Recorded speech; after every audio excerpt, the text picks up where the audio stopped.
Hello students, welcome you all to the YouTube tutorial of class 11 computer science.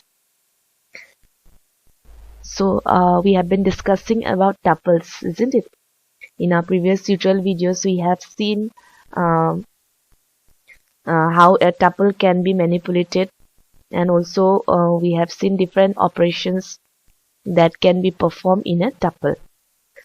In today's class we will see different tuple methods or some inbuilt functions that help us to work with a tuple. Likewise, list, we have learned different built-in or methods or functions in order to work with a list, isn't it?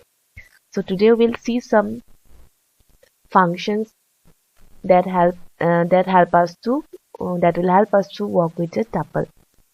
Now we have a table below where we can see the name of different built-in functions like len. So using this particular function, we'll be able to find out the length of a tuple. Then next is the tuple function itself, which will help us to create an empty tuple. Next, count. So it will just return the number of times a given element appears in the tuple. Suppose, for example, we can see here 10 has been repeated 3 times. So when we count 10, then it will give us the value 3. That means 10 occurs 3 times in the given tuple. That means this particular function will help us to count the number of times an element exists in a tuple. Index function.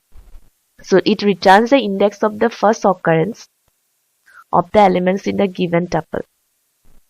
That means suppose using this particular function, we can find out the index value of a specific element in a tuple.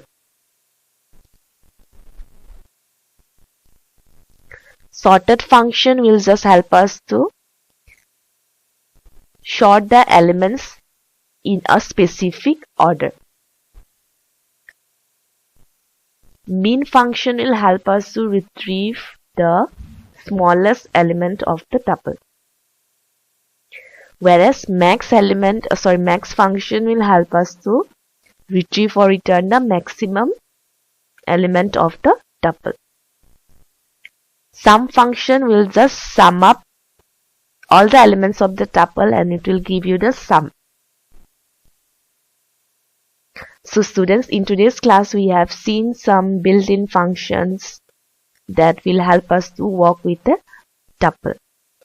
So in our live class videos, I am going to show you how we can manipulate a tuple using this particular functions using Python shell. Till then, thank you.